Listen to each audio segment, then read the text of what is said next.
ನಮಸ್ಕಾರ ಸ್ನೇಹಿತರೆ. ಜೀವನದಲ್ಲಿ ಖುಷಿಯಾಗಿ ಇರಬೇಕು ಅಂದರೆ ಬಂದಂತೆ ಬದುಕಬೇಕು, ನುಡಿದಂತೆ ನಡೆಯಬೇಕು, ಗೆದ್ದರೆ ಬಾಗಬೇಕು, ನಮ್ಮ ವಾದ ಸರಿ ಇದ್ದರೂ ಸುಮ್ಮನೆ ಇರಬೇಕು, ನಮ್ಮ ತಪ್ಪು ಇರದಿದ್ದರೂ ಕ್ಷಮೆ ಕೇಳಬೇಕು. ಮನಸ್ಸಿನಲ್ಲಿ 1000 ನೋವಿದ್ದರೂ ಮುಖದಲ್ಲಿ ಮಂದಹಾಸವಿರಬೇಕು. ಸೋತರೆ ಮತ್ತೊಮ್ಮೆ ಪ್ರಯತ್ನಿಸಬೇಕು. ರಾತ್ರಿ ಪೂರ್ತಿ ಅತ್ತರೂ ಮರುದಿನ ನಗುತ್ತಿರಬೇಕು. 100 ಬಿಂದಿಗೆಗಳಿಂದ ನೀರು ಹಾಕಿದ ಮಾತ್ರಕ್ಕೆ ಗಿಡ ಮರವಾಗಿ ಬೆಳೆದು ಆ ಕ್ಷಣದಲ್ಲಿಯೇ ಕಾಯಿ ಬಿಡುವುದಿಲ್ಲ. ಅದೇ ಥರ ಮನುಷ್ಯನ ಜೀವನವೂ ಕೂಡ. ನಾವು ಬಹಳ ಕಷ್ಟಪಡುತ್ತಿದ್ದೀವಿ ಎಂದ ಮಾತ್ರಕ್ಕೆ ಎಲ್ಲ ಕೆಲಸಗಳು ಕ್ಷಣದಲ್ಲಿಯೇ ಮುಗಿಯುವುದಿಲ್ಲ. ಯಾವುದಕ್ಕೂ ಸಮಯ ಬರಬೇಕು, ಸಹನೆ ಇರಬೇಕು. ಮನುಷ್ಯನ ಹತ್ತಿರ ಎಷ್ಟೇ ಸಂಪತ್ತು ಇರಲಿ, ಸಾವು ಬಂದಾಗ ದೇವರು ನಮಗೆ ಕೊಡುವುದು 2 ಆಯ್ಕೆಗಳನ್ನು. ಒಂದು ಕೊಟ್ಟು ಹೋಗೋದು, ಇನ್ನೊಂದು ಬಿಟ್ಟು ಹೋಗೋದು. ನಮ್ಮ ಜೊತೆ ಕೊಂಡೊಯ್ಯುವ ಅವಕಾಶ ದೇವರು ನಮಗೆ ಇನ್ನೂ ಕಲ್ಪಿಸಿಲ್ಲ, ಮುಂದೆ ಕಲ್ಪಿಸೋದು ಇಲ್ಲ. ಮತ್ತೆ ಯಾಕಿಷ್ಟು ಮೋಹ? ಸ್ನೇಹಿತರೆ, ಯಾರನ್ನು ದ್ವೇಷಿಸುವುದರಲ್ಲಿ ಕಾಲವನ್ನು ಕಳೆಯಬೇಡಿ.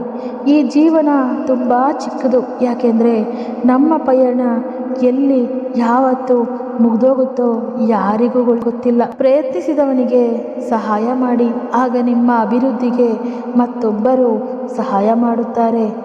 ಸಹನೆ ಇಲ್ಲದ ಹೆಂಡತಿ, ಸಂಪಾದನೆ ಇಲ್ಲದ ಗಂಡ, ಮಾತು ಕೇಳದ ಮಕ್ಕಳು, ಇವು 3 ಸಂಸಾರದ 3 ಶತ್ರುಗಳು. ನಾವು ಯಾವತ್ತೂ ನಮ್ಮ ರೂಪ, ಯೌವನ, ಸ್ಥಾನಮಾನ, ಅಧಿಕಾರ ಮತ್ತು ಹಣದ ಬಗ್ಗೆ ಯೋಚನೆ ಮಾಡ್ತಾ ಇರ್ತೀವಿ.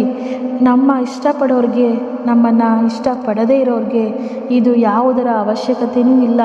ಅವರಿಗೆ ನಮ್ಮ ನಡವಳಿಕೆ ಮತ್ತು ನಮ್ಮ ಗುಣ ಅಷ್ಟೇ ಅವಶ್ಯವಾಗಿರುತ್ತೆ. ಹೃದಯದಲ್ಲಿ ಪ್ರೀತಿ ತುಂಬಿದ್ರೆ ವೈರಿಗಳು ಸ್ನೇಹಿತರಾಗ್ತಾರೆ.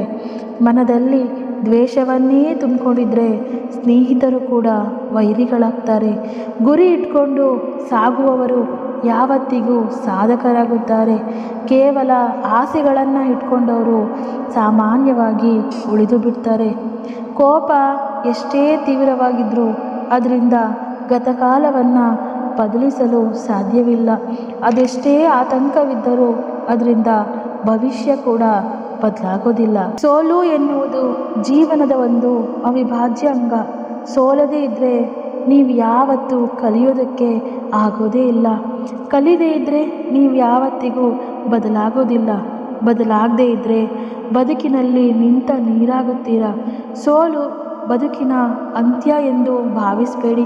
ಅದರಿಂದ ಅನುಭವವನ್ನು ಕಲಿತೀರ. ಜಗತ್ತಿನ ಯಾವ ಶಕ್ತಿ ಕೂಡ ನಿಮ್ಮನ್ನು ಅಲುಗಾಡಿಸುವುದಕ್ಕೆ ಸಾಧ್ಯವಿಲ್ಲ. ಯಾವ ರೋಗವು ನಿಮ್ಮ ಸಮೀಪಕ್ಕೆ ಸುಳಿಯಲು ಸಾಧ್ಯವಿಲ್ಲ. ಭಯ ಬಿಟ್ಟು ನಿಮ್ಮ ಮೇಲೆ ನಿಮಗೆ ನಂಬಿಕೆ ಬೆಳೆಸಿಕೊಳ್ಳಿ. ನನಗೇನೂ ಆಗೇ ಇಲ್ಲ, ಮುಂದೆ ಏನೂ ಆಗುವುದಿಲ್ಲ ಎಂಬ ನಂಬಿಕೆಯನ್ನು ಬೆಳೆಸಿಕೊಳ್ಳಿ. ಆಗ ಆರೋಗ್ಯ ಸ್ಥಿರವಾಗುತ್ತೆ. ಭಯ ಎಂಬ ಜಾಗದಲ್ಲಿ ನಂಬಿಕೆ ಎಂಬ ಸಸಿಯನ್ನು ನೆಟ್ಟರೆ ಅದು ಮರವಾಗಿ ಬೆಳೆದು ಉತ್ತಮ ಗುಣಮಟ್ಟದ ಫಲ ನೀಡೋದರಲ್ಲಿ ಯಾವುದೇ ಸಂದೇಹವಿಲ್ಲ. ಸ್ನೇಹಿತರೆ, ಪ್ರತಿ ಹೆಜ್ಜೆಗೂ ನಿಮಗೆ ಅವಮಾನ ಮಾಡಿದವ್ರಿಗೆ ನಿಮ್ಮ ಬೆಲೆ ಸರಿಯಾಗಿ ತಿಳಿಬೇಕು ಅಂದರೆ ಈ 2 ಕೆಲಸನ ನೀವು ತಪ್ಪದೇ ಮಾಡಲೇಬೇಕು. ಮೊದಲನೇದು, ಚುಚ್ಚಿ ಮಾತನಾಡೋರ ಬಗ್ಗೆ ನೀವು ಯಾವತ್ತಿಗೂ ಗಮನ ಕೊಡಬೇಡಿ. ಸ್ನೇಹಿತರೆ, ನಿಮ್ಮನ್ನು ಎಷ್ಟೋ ಜನ ಇಷ್ಟಪಡ್ತಾರೆ. ನೀವು ಅವರ ಬಗ್ಗೆ ಯೋಚನೆ ಮಾಡಿ, ಅವರಿಗೆ ನಿಮ್ಮ ಸ್ನೇಹವನ್ನು ಕೊಡಿ. ಅದು ಬಿಟ್ಟು ನಿಮ್ಮನ್ನು ಇಷ್ಟಪಡದ ಕೆಲವು ಜನರ ಬಗ್ಗೆ ಯಾವತ್ತಿಗೂ ತಲೆ ಕೆಡಿಸ್ಕೋಬೇಡಿ. ಅವ್ರ ಬಗ್ಗೆ ಯೋಚಿಸಿ ನಿಮ್ಮ ನೆಮ್ಮದಿಯನ್ನು ಹಾಳು ಮಾಡ್ಕೋಬೇಡಿ. ಬೇರೆಯವರ ಅಭಿಪ್ರಾಯದಲ್ಲಿ ಅನ್ಯರನ್ನು ಅಳೆಯಬಾರದು ಅಥವಾ ಅವ್ರ ಬಗ್ಗೆ ನಮ್ಮ ಅಭಿಪ್ರಾಯ ರೂಪಿಸಿಕೊಳ್ಳಬಾರದು. ಯಾವತ್ತೂ ನಾವು ಮನಸ್ಸು ಮತ್ತು ಹೃದಯ ಹೇಳುವುದನ್ನೇ ಕೇಳಬೇಕು. ಅದು ಎಂದಿಗೂ ನಮ್ಮನ್ನು ದಾರಿ ತಪ್ಪಿಸುವುದಿಲ್ಲ. ನಮ್ಮ ಬಗ್ಗೆ ಅವರು ಕೆಟ್ಟದಾಗಿ ಮಾತಾಡ್ತಿದ್ದಾರೆ, ನಮ್ಮ ಬಗ್ಗೆ ಅವರ ಮನಸ್ಸಿನಲ್ಲಿ ಒಳ್ಳೆಯ ಅಭಿಪ್ರಾಯ ಇಲ್ಲ, ನಾನು ಅಂಥ ತಪ್ಪಾದರೂ ಏನು ಮಾಡಿದ್ದೀನಿ ಅಂತ ನೀವು ಅವರಿವ್ರ ಬಗ್ಗೆ ಯೋಚಿಸಿ ಚಿಂತಿಸಿ ಕೊರಗೋದ್ರಲ್ಲಿ ಯಾವ ಪ್ರಯೋಜನವೂ ಇಲ್ಲ. ಅದರ ಬದಲಿಗೆ ನೀವು ಯಾವುದಕ್ಕೂ ಚಿಂತೆ ಮಾಡಿ ಕೊರಗದೆ ಚುಚ್ಚಿ ಮಾತನಾಡೋರು ಮಾತಾಡಲಿ, ನಾನು ಯಾವುದರ ಕಡೆಗೂ ಗಮನ ಹರಿಸಲ್ಲ ಎಂಬ ಆತ್ಮವಿಶ್ವಾಸ ನಿಮ್ಮಲ್ಲಿ ಮೂಡಲಿ.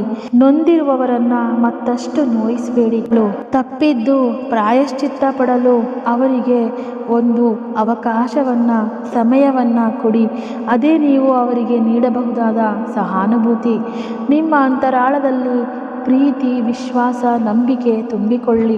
ನಿಮ್ಮನ್ನು ನೀವು ಸಂತುಷ್ಟದಲ್ಲಿ ಇಟ್ಟುಕೊಳ್ಳೋದನ್ನು ಕಲಿತರೆ ಎಲ್ಲರೊಂದಿಗೂ ನೀವು ಸಂತೋಷವಾಗಿ ಇರಲು ಸಾಧ್ಯ.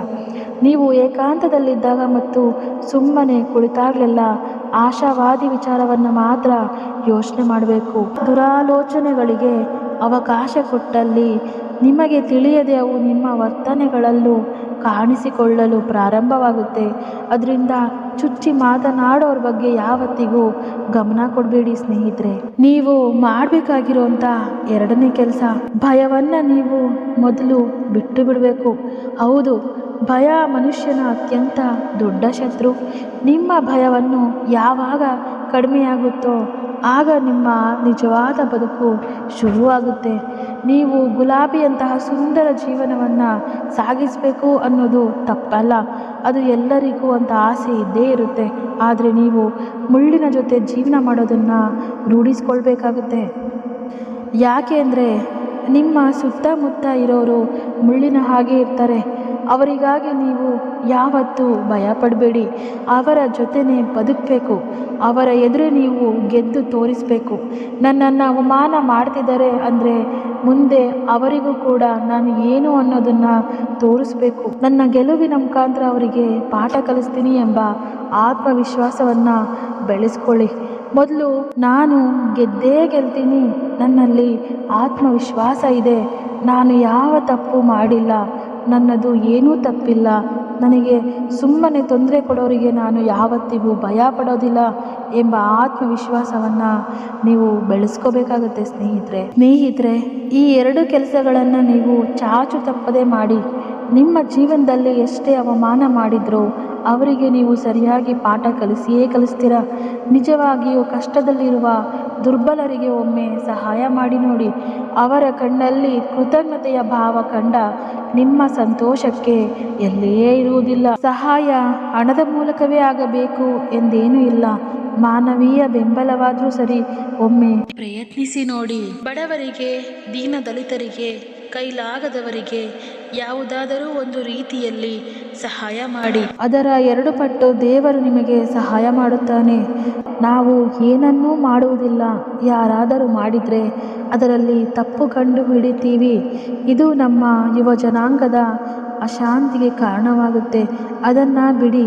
ಎಲ್ಲರಿಗೂ ಅವಕಾಶವಿರಲಿ ಎಂಬ ಮನೋಭಾವ ನಿಮ್ಮಲ್ಲಿರಲಿ. ಸ್ನೇಹಿತರೆ, ಈ ವಿಡಿಯೋ ನಿಮಗೆಲ್ಲ ಇಷ್ಟವಾಗಿದೆ ಅಂತ ನಾನು ಭಾವಿಸ್ತೀನಿ. ಇದೇ ರೀತಿಯ ಜೀವನ ಬದಲಿಸುವಂತಹ ಮೋಟಿವೇಶ್ನಲ್ ವಿಡಿಯೋಗಳಿಗಾಗಿ ನಮ್ಮ ಯೂಟ್ಯೂಬ್ ಚಾನಲನ್ನು ದಯವಿಟ್ಟು ಸಬ್ಸ್ಕ್ರೈಬ್ ಮಾಡ್ಕೊಳ್ಳಿ ಸ್ನೇಹಿತರೆ.